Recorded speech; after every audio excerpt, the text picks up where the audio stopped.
Bem, queridos, eu gostaria de convidar você a pegar a sua Bíblia, caso esteja com ela aí. Eu sei, o texto será também exibido na tela e é confortável acompanhar dessa forma, mas talvez, especialmente se você tem estado entre nós aqui, talvez olhando para mim agora, nessa posição da transmissão, você consiga até identificar o lado em que você se assenta, a cadeira que você ocupa. Em breve, muito em breve, você estará aqui de novo e nós estaremos celebrando a Jesus juntos aqui desse lugar, mas talvez aqui, estando entre nós, você já tenha o hábito de marcar a sua Bíblia, fazer anotações. Então pegue aí a sua Bíblia e caso você esteja sem ela ou prefira, o texto vai ser exibido também em sua tela. Nós vamos ler juntos a carta do apóstolo Paulo aos Efésios, no capítulo 1, mais uma vez, o mesmo trecho que vimos na semana passada, do versículo 3 até o versículo 6. Efésios, no capítulo 1, do versículo 3 até o versículo 6, diz assim a palavra de Deus, nas palavras do apóstolo Paulo: Bendito seja o Deus e Pai de nosso Senhor Jesus Cristo, que nos abençoou com todas as bênçãos espirituais nas regiões celestiais em Cristo. Porque Deus nos escolheu nele antes da criação do mundo, para sermos santos e irrepreensíveis em sua presença. Em amor nos predestinou para sermos adotados como filhos, por meio de Jesus Cristo, conforme o bom propósito da sua vontade, para o louvor da sua gloriosa graça, a qual nos deu gratuitamente no amado. Eu te convido a fechar os olhos junto comigo nesse momento e a orar, pedindo para que Deus fale ao seu coração nessa manhã, através da pregação da Bíblia. Senhor, obrigado pela Tua Palavra. Obrigado pela oportunidade que temos de abrir o texto bíblico, de olhar para um texto bíblico. Obrigado por morarmos num país que nos permite a liberdade de culto. Obrigado porque podemos assumir livremente a nossa devoção, a nossa dependência do Senhor, o nosso amor pelo Senhor. E agora, meu Deus, o que eu te peço é que o Senhor faça aquela obra que eu não posso fazer, que homem nenhum é capaz de fazer, mas que é aquilo que o Teu Espírito Santo faz tão maravilhosamente: pegar esse texto milenar, conhecido da maioria de nós, e trazer sobre ele nova vida, nova inspiração, nova orientação, de modo que sintamos as fibras do nosso ser sendo movidas e tocadas pelo Senhor e pelo fluir da Tua Palavra em nosso interior. Fala com a gente, Deus. Coloca de pé o Teu povo, Senhor. Inspira-nos pela Tua Palavra. Alcança aquele que se encontra com o coração petrificado para a verdade de Deus e que por conta disso tem vivido dias tão amargos. Deus, toca o coração daquele que tem experimentado apenas a realidade desértica dessa vida, como se pudesse sentir o gosto da areia na boca, Senhor. Falta de vida, falta de inspiração, falta de esperança, falta de alegria. Que esta seja uma manhã de salvação, que esta seja uma manhã de encontro, que este seja um domingo de transformação e que o nosso coração possa Te glorificar pela Tua Palavra, corresponder ao chamado da Tua Palavra e andarmos juntos, Senhor, na Tua bendita direção, no caminho que o Senhor nos aponta, em nome de Jesus, amém e amém. Bem, queridos, eu creio que um dos temas mais fascinantes de toda a Bíblia seja o tema da graça de Deus. Ao mesmo tempo, um dos temas mais difíceis de toda a Bíblia é a graça de Deus. Isso porque, em geral, a nossa vida se baseia naquele princípio de esforço e recompensa.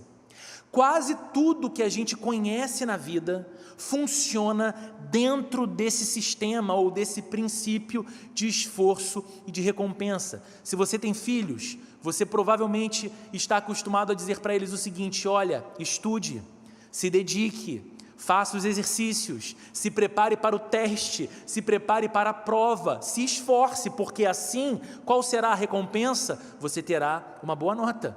No final do ano, você será aprovado. E essas crianças crescem e se aproximam do período do vestibular, do sonho de entrar para uma faculdade e fazerem o curso que tanto desejam fazer, e eles têm esse mesmo pensamento: se eu me empenhar, se eu me esforçar, se eu me dedicar, se eu abrir mão de lazer, se eu deixar de estar em algumas festas, em algumas viagens, para me dedicar mais ao estudo, esse esforço vai trazer a recompensa que eu tanto espero, a aprovação. Aqueles que lutam para aprovação num concurso público funcionam nessa mesma lógica, se empenham, matriculam-se em cursinhos online, presenciais, leem bastante, passam horas estudando, preparam uma agenda e um cronograma de estudos, porque o objetivo de todo esse esforço é alcançar como recompensa a aprovação naquele concurso. O mesmo funciona no trabalho.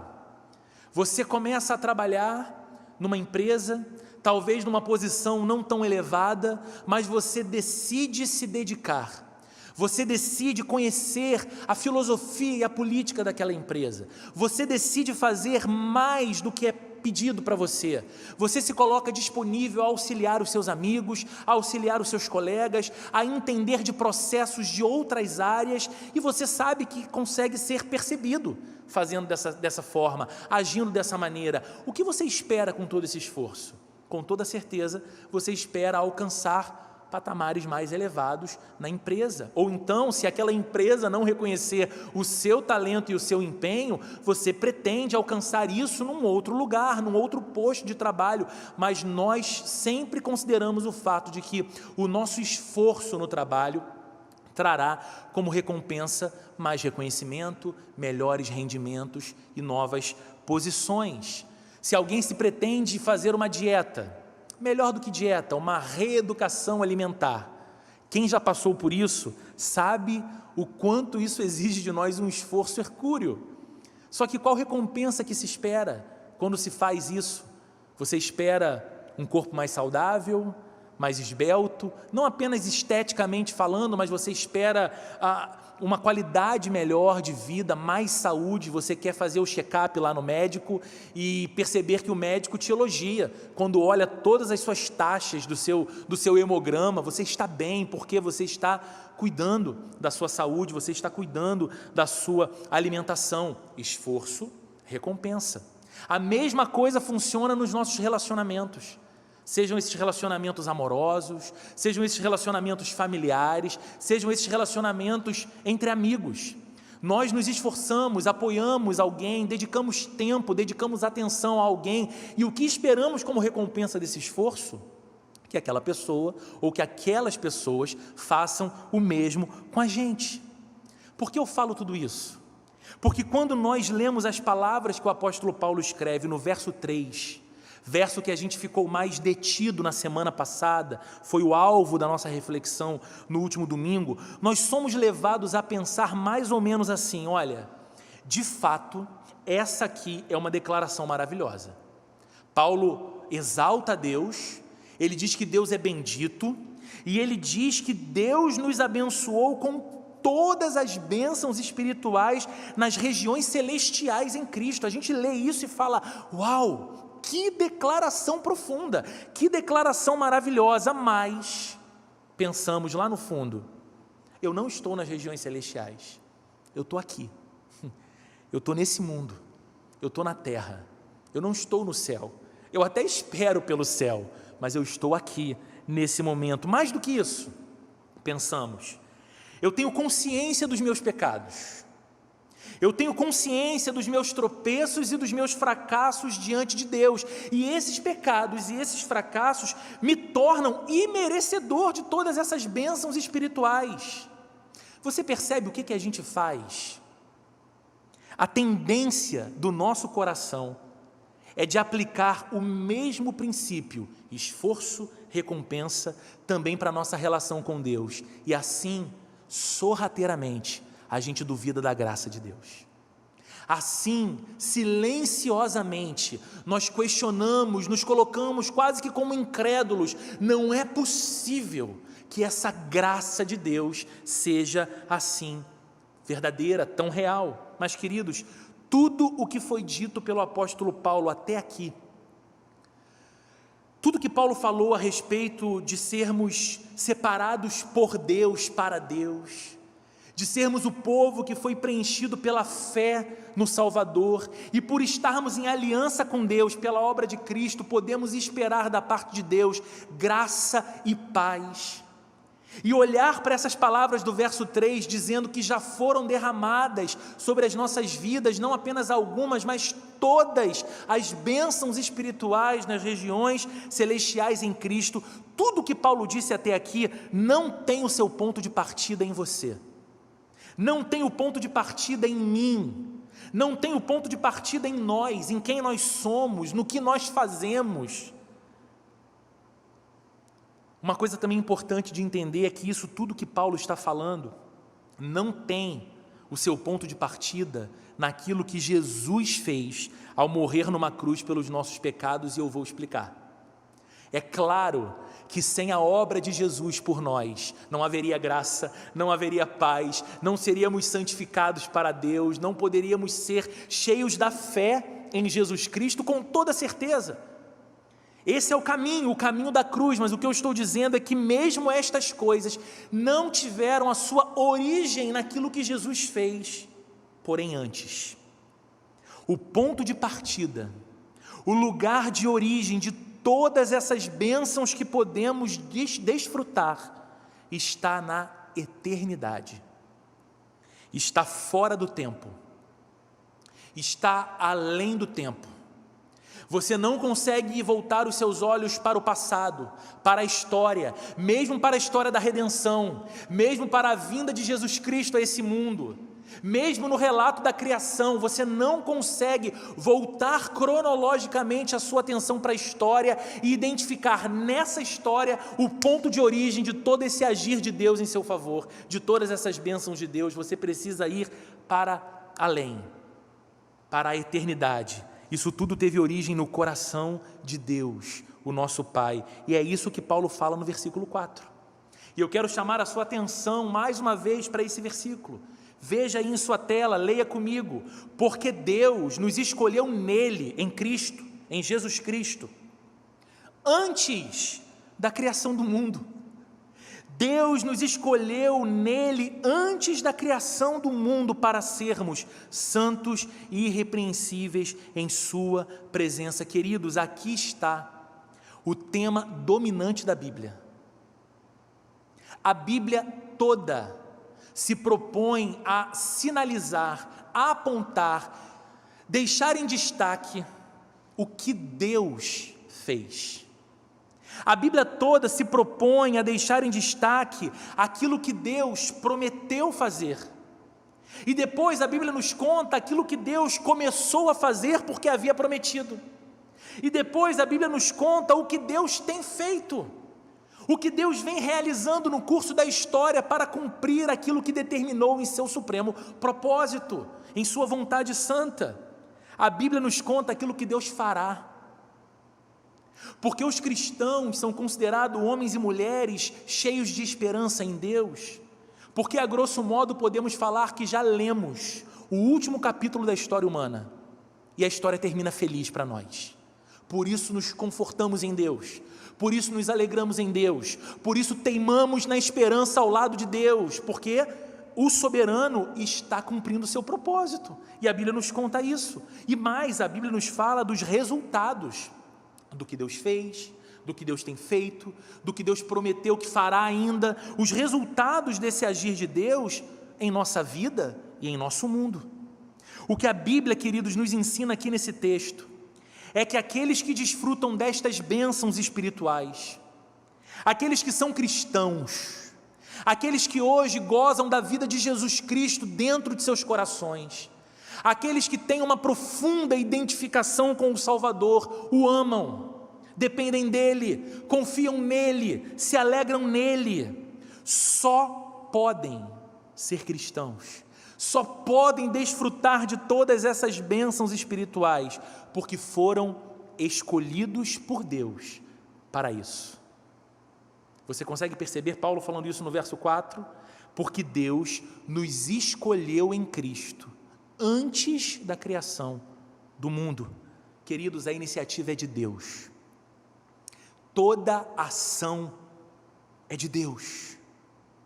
O princípio, o esforço, recompensa não funciona na nossa relação com Deus porque Ele é impossível.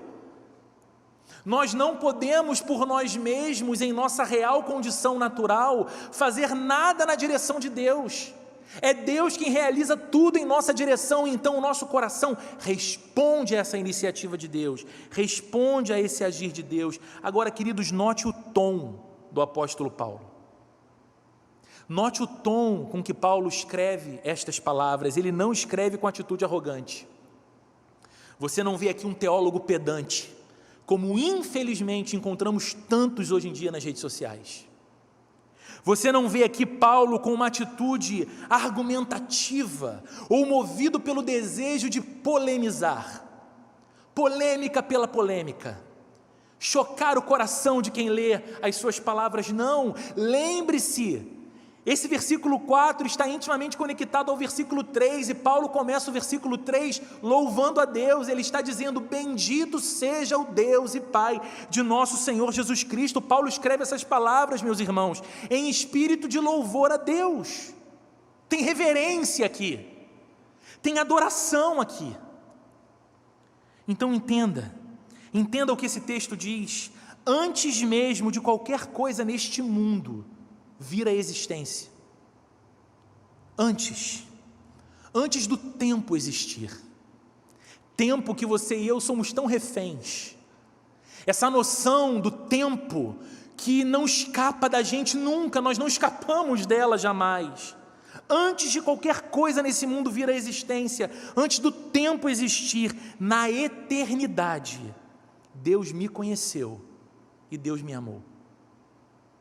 Na eternidade, Deus te conheceu e Deus te amou. Eu, você e cada crente em Jesus Cristo que viveu ou vive neste mundo, estávamos na mente e no coração de Deus, antes do mundo inteiro ser criado. Isso não é maravilhoso? Isso pelo menos não convida o seu coração e o meu, no tempo que a gente vive, a um olhar diferente para nós, a um olhar diferente para o nosso momento de vida, a um olhar diferente para a nossa condição nesse mundo. Essa afirmação se verdadeira, porque se encontra na Bíblia, dizendo que antes mesmo de cada constelação ter sido criada, cada astro ter sido colocado nos céus, cada animal nos oceanos, cada animal na terra, no campo, cada fruta, cada árvore, cada flor, cada ser humano, antes de tudo isso vir à existência, nós estávamos na mente e no coração de Deus. E havia uma decisão deliberada no coração de Deus a nosso respeito: nos escolher para si. Pergunte ao seu coração: como é que isso se deu? Como que isso é possível? Como que isso foi possível? Será que ao contemplar a minha vida, desde toda a eternidade, teria Deus se agradado daquilo que viu em mim? Então será que Deus, antes mesmo de criar todas as coisas e também a mim, viu a minha vida, e percebendo como seria a minha vida, como seria o meu coração, como seriam as minhas atitudes, como seriam as minhas posturas, Ele se agradou demais de tudo que viu, e então me considerou merecedor de ser escolhido por Ele? Ah, queridos, você sabe, e eu sei, que se Deus levasse em conta somente a nossa última semana, só semana passada, Ele já teria motivos suficientes para não se interessar por nós. Quanto mais um Deus soberano, conhecendo a nossa vida por inteira, cada ato, cada sentimento, cada pensamento, cada ação, as públicas e as privadas, todas se passando perfeitamente nítidas diante de seus olhos. Então diz a Bíblia que a despeito de mim e a despeito de você, não dependendo dos nossos atos, primeiro, Deus nos escolheu para si. Então pense nessa poderosa afirmação da Bíblia, não do ponto de vista teórico. Sabe, pense nisso que a Bíblia está dizendo aqui para você e para mim, não do ponto de vista filosófico, nem apenas teológico no sentido mais especulativo da teologia. Você já me ouviu falando várias vezes que o fazer teológico, o interesse teológico deve ter como objetivo o dobrar dos nossos joelhos em reverência a Deus. E se aproximar de um texto como esse que estamos lendo, sem o mesmo espírito de Paulo, reverente em adoração, é a aproximação errada, altiva e arrogante. Pense nessa poderosa afirmação da Bíblia, não a partir da teoria, não a partir da filosofia, mas a partir da sua experiência como cristão. Pense na verdade que você tem vivido por ser hoje um cristão ou uma cristã. Vamos lá. Você está participando de um culto nesse momento singular da história humana. Nunca imaginamos viver o que estamos vivendo há mais de um ano no mundo. E não imaginávamos 3 meses atrás viver o que estamos vivendo nessa semana. Não é verdade? E de alguma forma, você está olhando para uma tela de celular ou olhando para a sua televisão, acompanhando esse culto, cultuando com a gente, cantando, orando e agora ouvindo essa mensagem, e isso faz pleno sentido para você. É como se você dissesse: não existe momento melhor do que este. Eu não desejaria estar num outro lugar agora, ou fazendo uma outra coisa agora, que não deixando o meu coração disponível para os efeitos da palavra de Deus.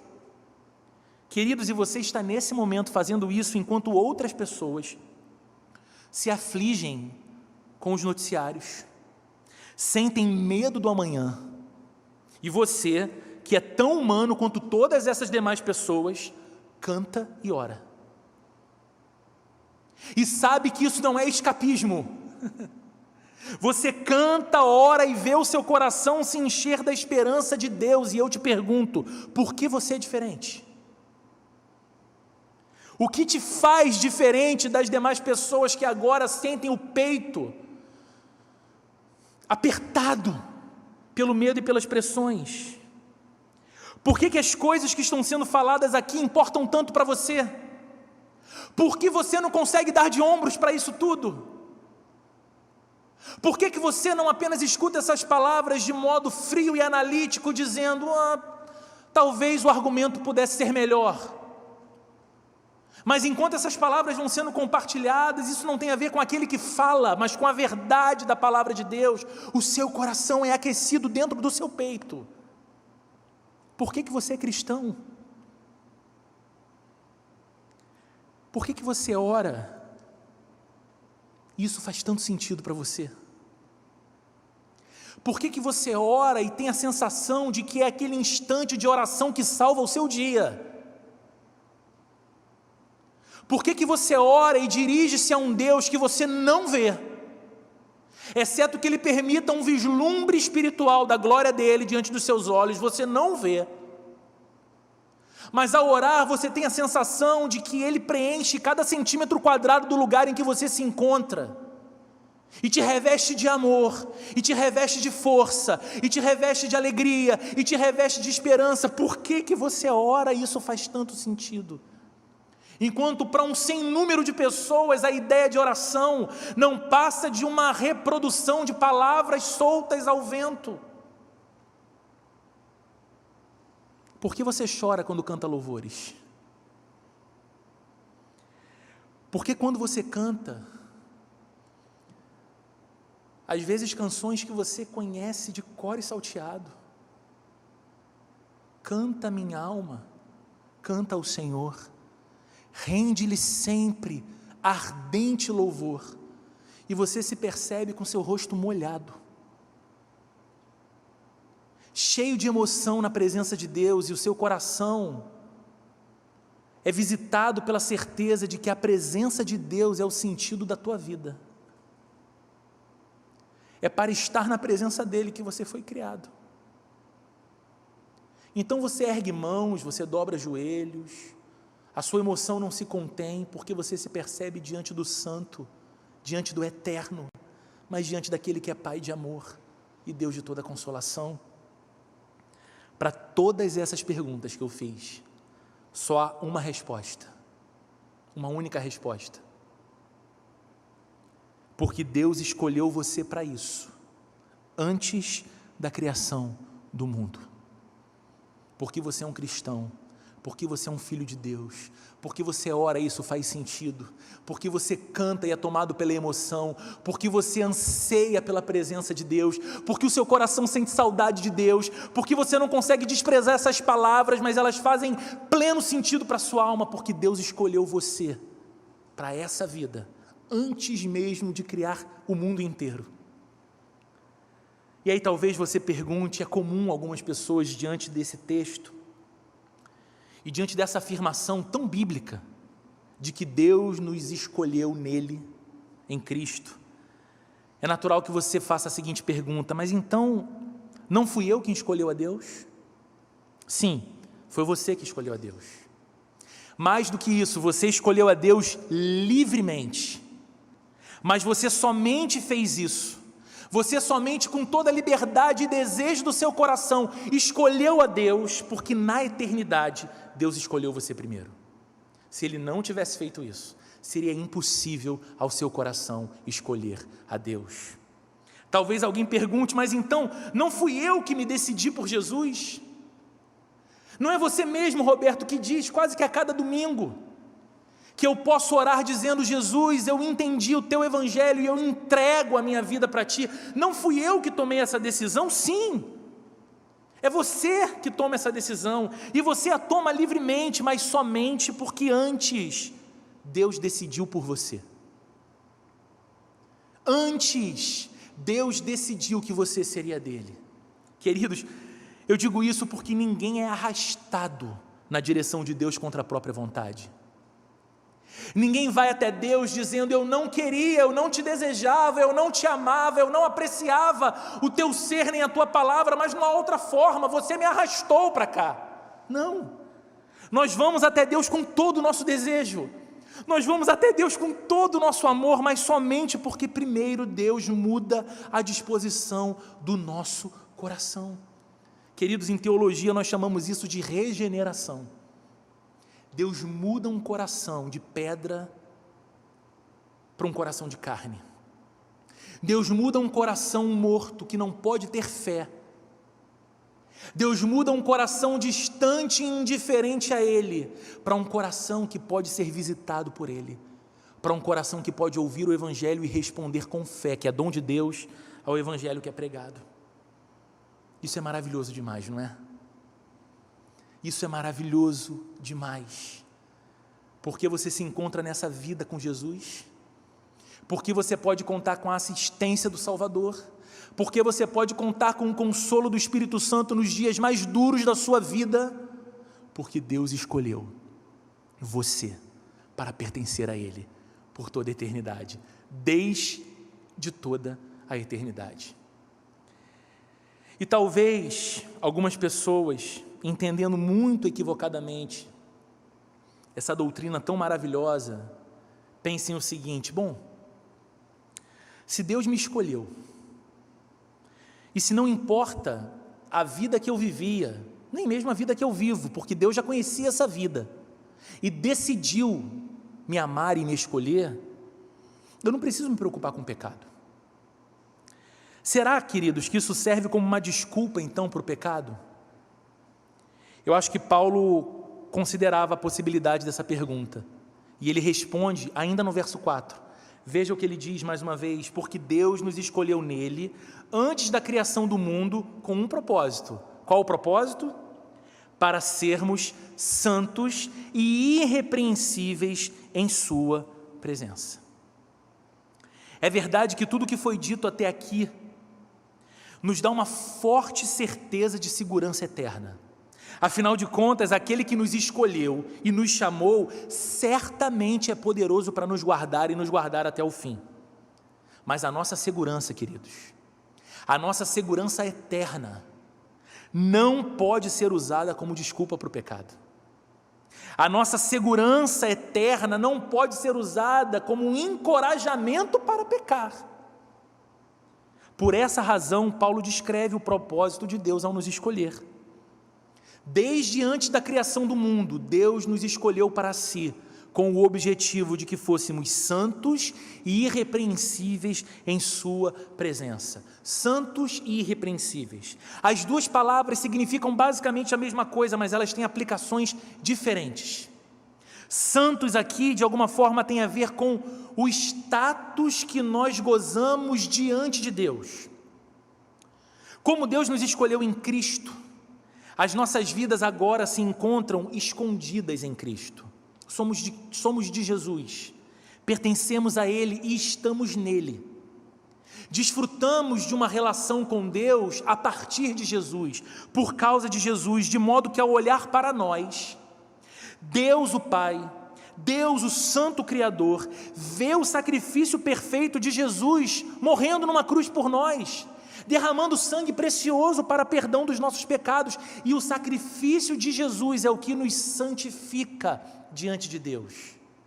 Então Deus nos escolheu em Cristo, antes da criação do mundo, para que sermos santos em sua presença, por conta daquilo que antes da criação do mundo Deus determinou que Cristo realizaria por amor a você e a mim, morrendo em nosso lugar, oferecendo a sua justiça a nós e nos dando uma nova vida diante de Deus. Por causa de Jesus, nós somos santos na presença de Deus. Mas Paulo usa uma outra palavra. Deus nos chamou, Deus nos escolheu em Cristo antes da criação do mundo, não apenas para sermos santos diante de sua presença, mas para vivermos de modo irrepreensível em sua presença, queridos, porque agora andamos com Jesus, porque de fato nosso coração foi transformado, porque o Evangelho fez sentido para nós, porque o Evangelho se tornou o fundamento da nossa vida. Como discípulos de Jesus, nos tornamos progressivamente parecidos com Ele. Queremos ter a mente de Cristo, queremos ter os olhos de Jesus, queremos ter nos lábios as palavras de Jesus, queremos ter ações, posturas na direção do próximo, condizentes com ações e posturas que Jesus tomaria na direção do nosso próximo. Queridos, agora andamos com Deus, vivemos conscientemente em sua presença e sabemos, queridos, sabemos por esse livro que a presença de Deus é santa. Sabemos que os anjos cantam por toda a eternidade que o Senhor é santo, santo, santo e cheio de glória.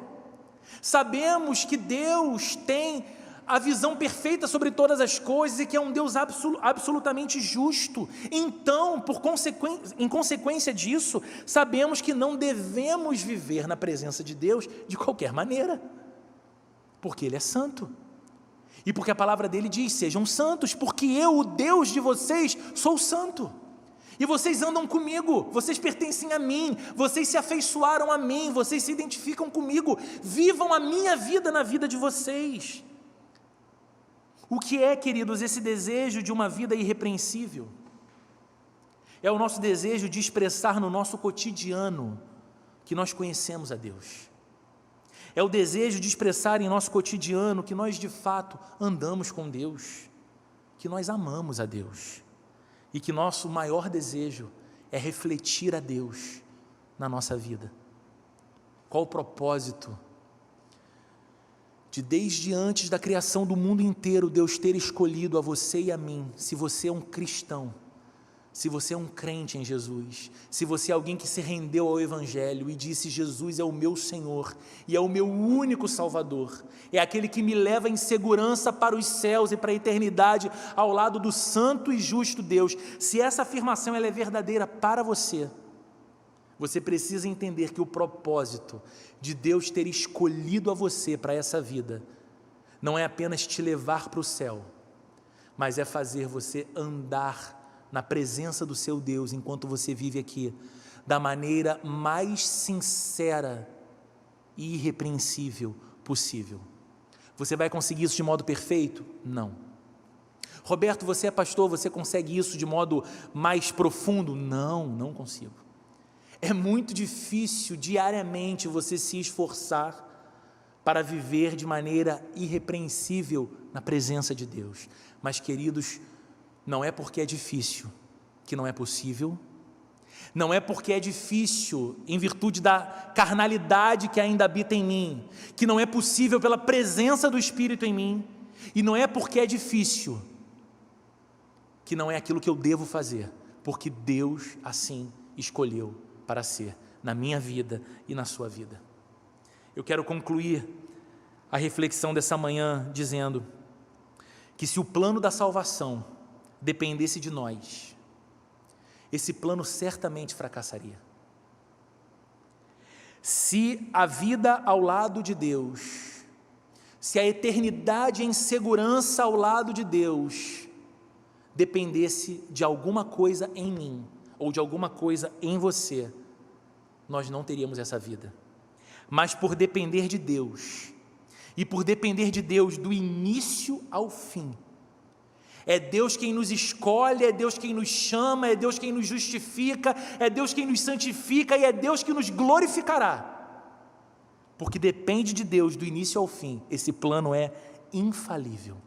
E eu te pergunto, o que pode ser mais consolador para o coração do que essa doutrina?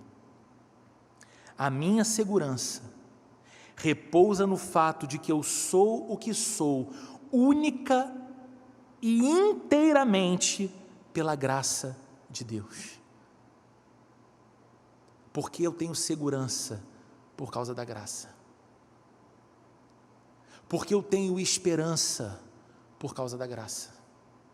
Porque o meu coração pode ser visitado por paz por causa única e inteiramente da graça de Deus. Se você acredita que o seu futuro depende de você, se você acredita que o seu futuro depende exclusivamente das suas próprias decisões, você pode sim começar a tremer de medo. Não perca tempo. Sinta medo e sinta agora. Se a sua esperança para o amanhã está no seu dinheiro, ou se a sua esperança para o amanhã está no seu conhecimento e competência profissional, se a sua esperança para o amanhã, para o futuro, estiver numa corrente política, ou estiver numa figura política que você acredita mudará o Brasil, se a sua esperança para o amanhã está na sua maravilhosa saúde de ferro, você é alguém imbatível na saúde, ou se a sua esperança para o amanhã está numa vacina, que vai aplacar os efeitos devastadores dessa doença que já dizimou mais de 300 mil brasileiros. Se a sua esperança para o futuro estiver em qualquer uma dessas coisas, sim, você pode se desesperar desde agora. Não perca o seu tempo. Não tente animar seu coração. Chore. Se descabele. Porque a sua esperança estará depositada em coisas que podem e com frequência frustram a nós. Mas se você acredita na Bíblia, se você sabe que o que refletimos hoje aqui não é especulação humana, não é mera teoria religiosa, mas é a palavra viva e verdadeira do Deus que está vivo e que é verdadeiro, então você crê que a sua vida está nas mãos do Deus que te escolheu antes da criação do mundo, e por isso você pode descansar, por isso você vai descansar. Você não vai descansar olhando para números estatísticos de absolutamente nada.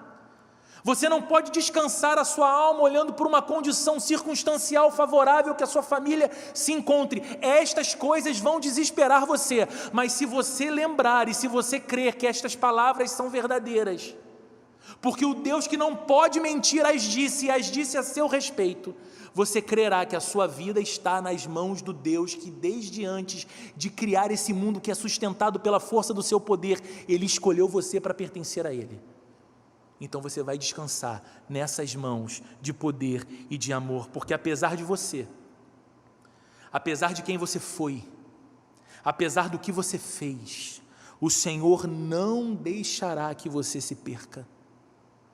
Afinal, Ele te escolheu para um propósito definido, e Ele, que é soberano, cumprirá o propósito que determinou para a sua vida e para a minha vida.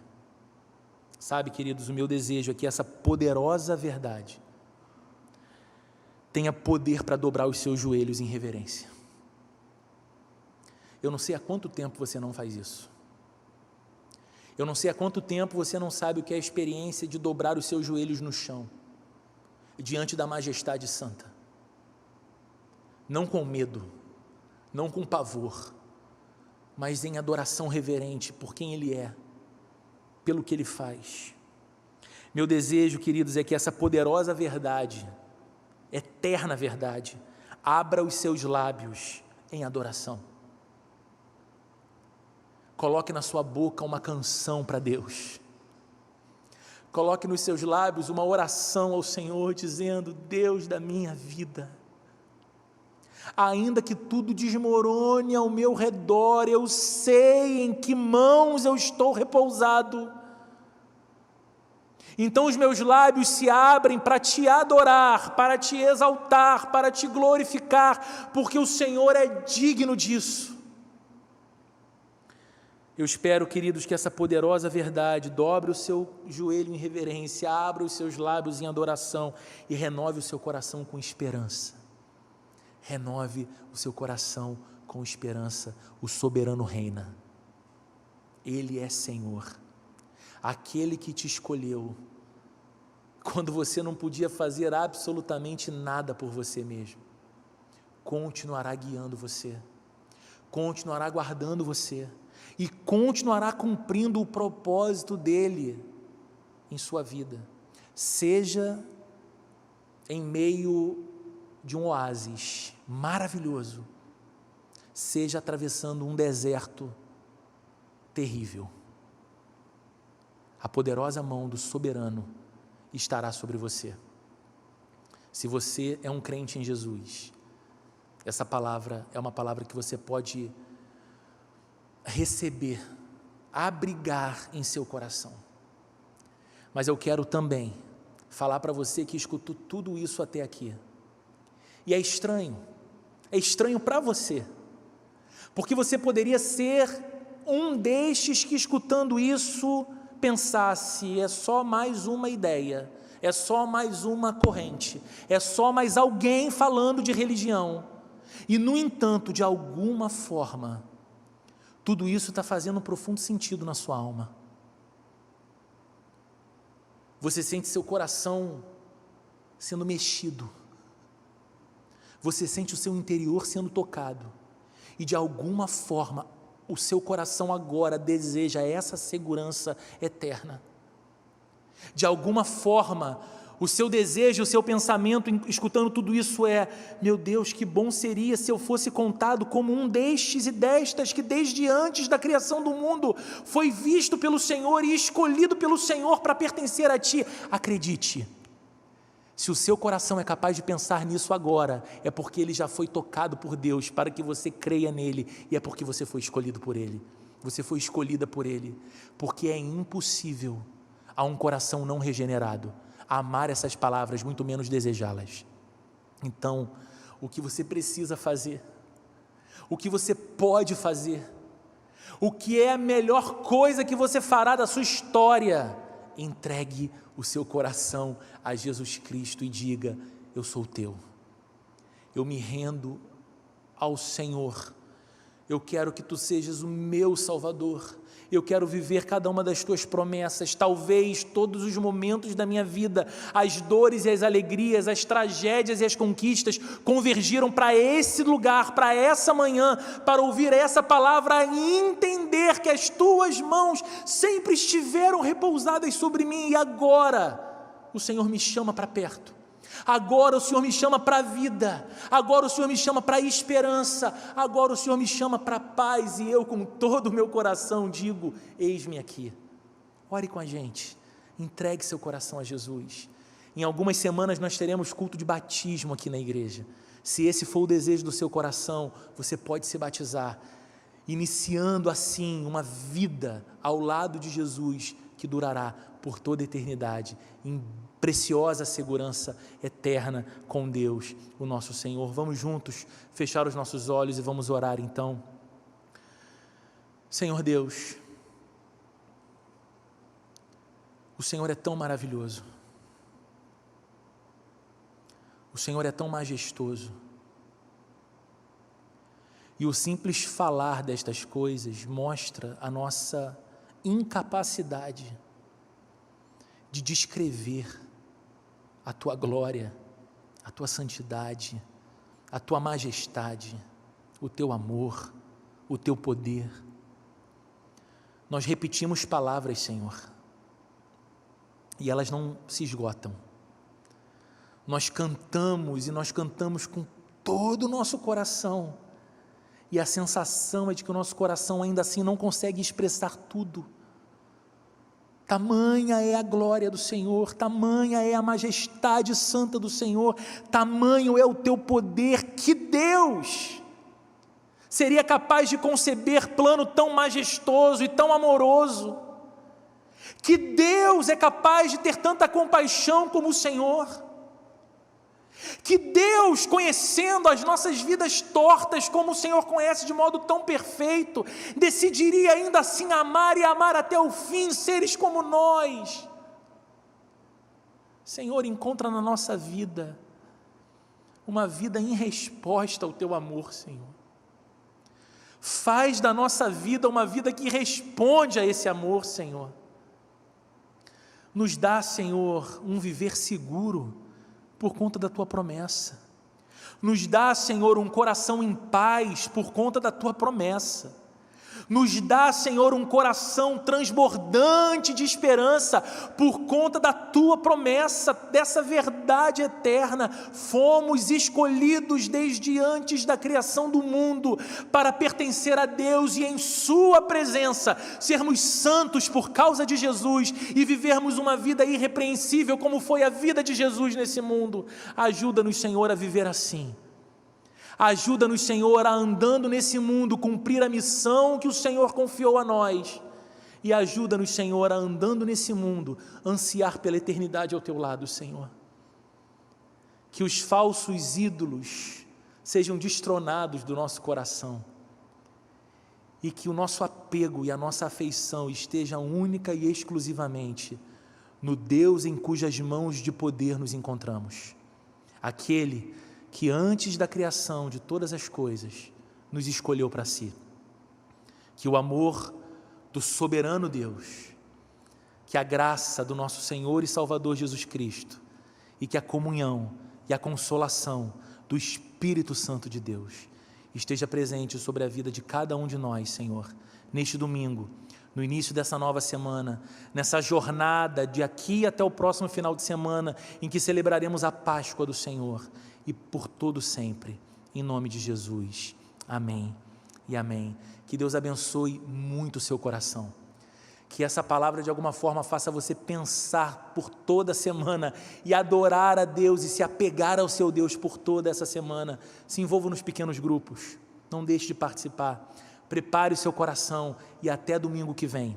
Todo o nosso projeto é que a partir do dia 11 de abril possamos estar de volta com os cultos presenciais e a manutenção do culto online para aqueles que desejam permanecer online ou fazem parte da nossa família estendida da nossa igreja. Mas no domingo que vem ainda estaremos exclusivamente online.